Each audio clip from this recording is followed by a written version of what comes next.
Howdy. Oh my goodness. So, I discovered something really important today, and I thought I'd share it with you. This is so cool. Let's take a look out the window, shall we?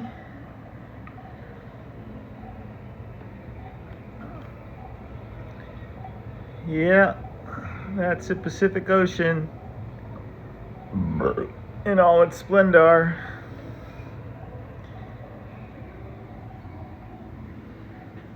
Oh boy.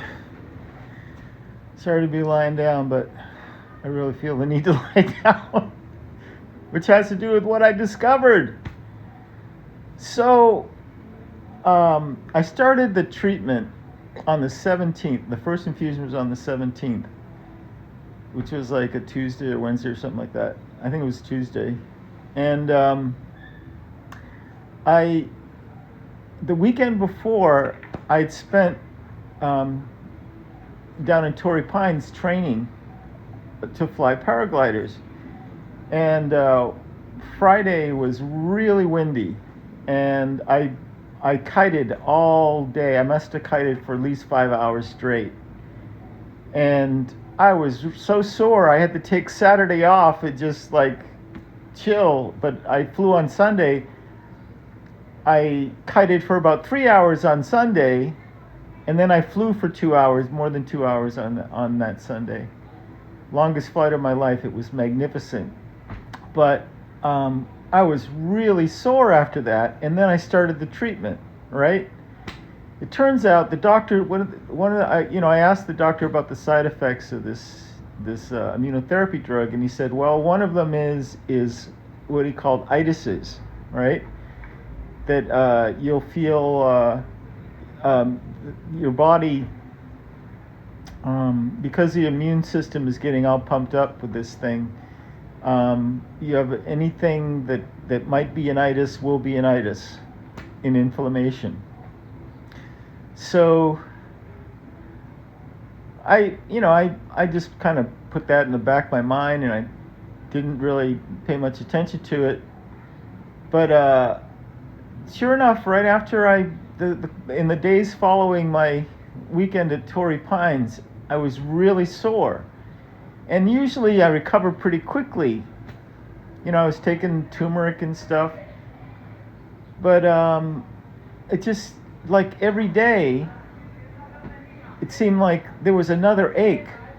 Another, it didn't seem to be getting better. It was just getting popping up someplace else, This knee would feel fine, and the next knee the other knee would kick up, and I'm like, what is going on? And then this morning, I finally figured it out. As I was waking up, it's like, it's arthritis, man. It's the immunotherapy drug is triggering all these arthritis sites that I've had over the years, and the solution would be to Knox gelatin and tart cherry juice. So I'm off to go get some tart cherry juice, but I thought I'd share the joy of knowing why the fuck everything hurts. It's when you don't know why things hurt that's half the problem. But now I know that this phantom paining all over my body. It's like last night, just above my wrist, there was there was a battle going on in there. I'm like, what the heck is going on? And then it was gone. Like 15 minutes later, it's completely gone. And I'm like, my body is a battleground, and I'm winning, which is the only thing that's important here. So, so yesterday was April Fool's Day, and I did a short video about an update about where things are at. but I meant to say something about the fact of the fool. And being a student of the esoteric and metaphysics especially, you learn, in the early days, you learn about the fact that in the tarot deck, there's the 22 cards of the major arcana, right? And everybody's heard of some of those, the Lovers, the Fool is, each one of these major arcana are numbered, and the Fool is either 0 or it's number 22, depending how you look at it, because it's really a spiral. And what's interesting about the word initiate, which is another name for the Fool, is an initiate is somebody who is either just beginning their initiation or has been initiated. And in that wisdom, there's the idea that in the end is the beginning, and in the beginning is the end. And the Fool is the one that knows this.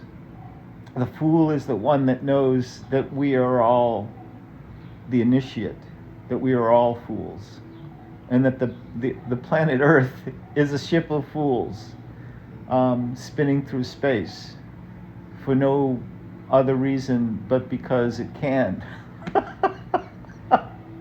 Right?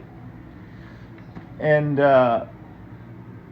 it's interesting that we have this term foolish and foolishness, right?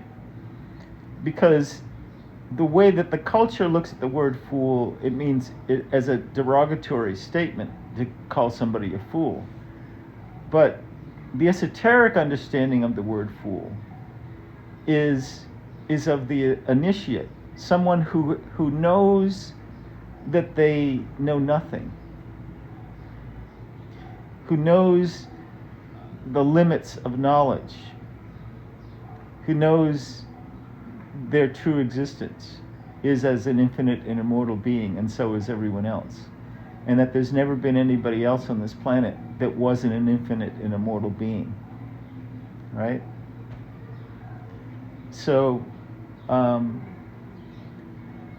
I've said from the beginning that I recognize what I'm going through as my shamanic journey, and that everybody, as human beings, every person that's ever been born is a metaphysician. Every person that's ever been born is a fool, is an initiate. And every person that's ever been born is a shaman, right? The word sha is truth, as in the absolute truth. And one who is a shaman is a person who understands, who is engaging in the understanding of that, and feels a certain responsibility to share that and act from that place of knowledge and understanding and truth, the embrace of absolute truth, and the witnessing of absolute truth in all things, right? So when you play in this mud puddle,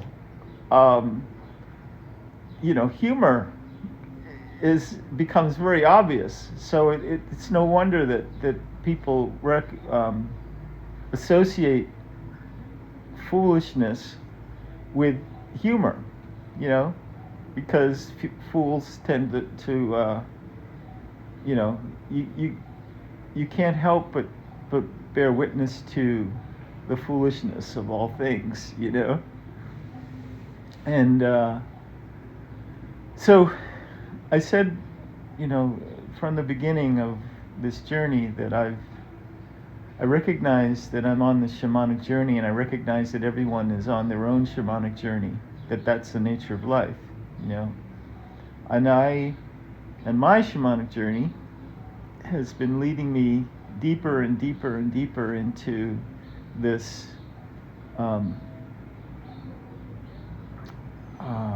where I most wanted to go, which is to understand and more deeply understand what the fuck is going on here. You know, and then do whatever I can to explain it to people, to articulate what I see, you know. And I think when you experience a life-threatening disease, it's kind of like a slow motion near-death experience, because you're facing death, and there's something about how precious life is when you're facing death, right? Perhaps there's something to maybe people pay more attention to you, to what you have to say when they think it might be your last words, I haven't really found that to be true so far, so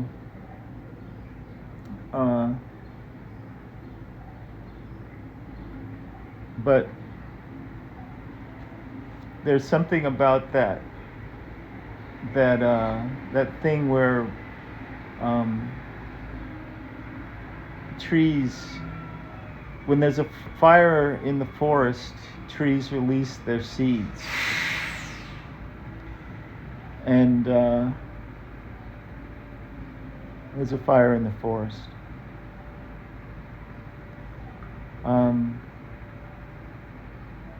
And I'm at a point in my life where I'm on the third Saturn cycle. I'm 63 years old. Saturn has been around twice and starting its third journey around the sun from when I was born. And in the third phase of Saturn in your life, it's the phase of dissemination. And so that's my main focus right now, is disseminating my work. And whatever it is that I feel like I've learned and want to leave behind for those that might come after. So that's one of the reasons why I chose to put my energy into writing the 8th book of Divine Metaphysics.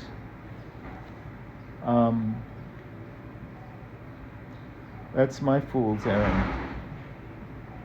So, but I'm really excited, and I'd like to show you something really cool. Oh God, everything hurts. Everything hurts, but it's a good thing. That says that the medicine is working. Come on now. Oh, here we go. All right, let's see if we can flip this again.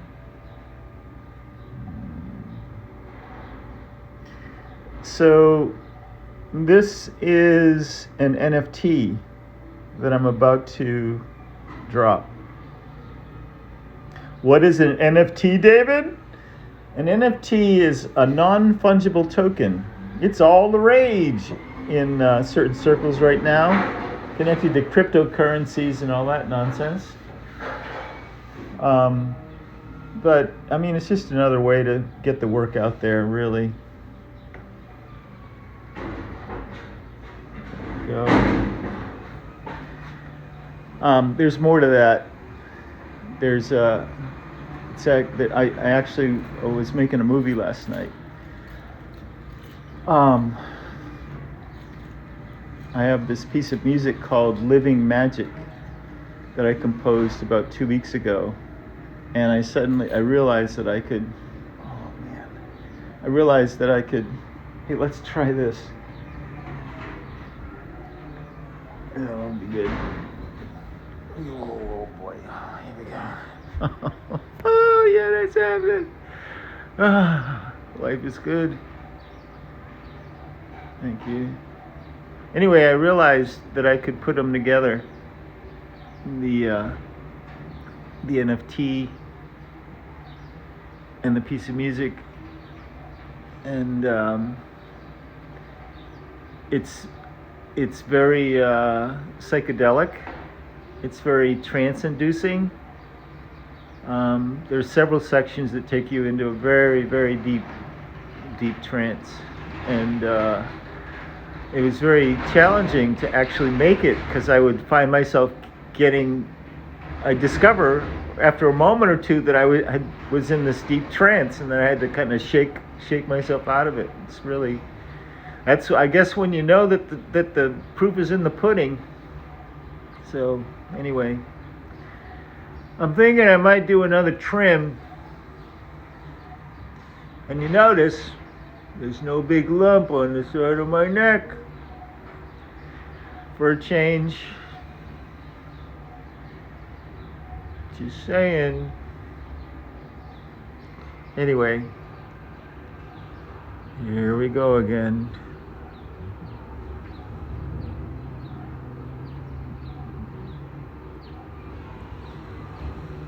Thanks for every little thing.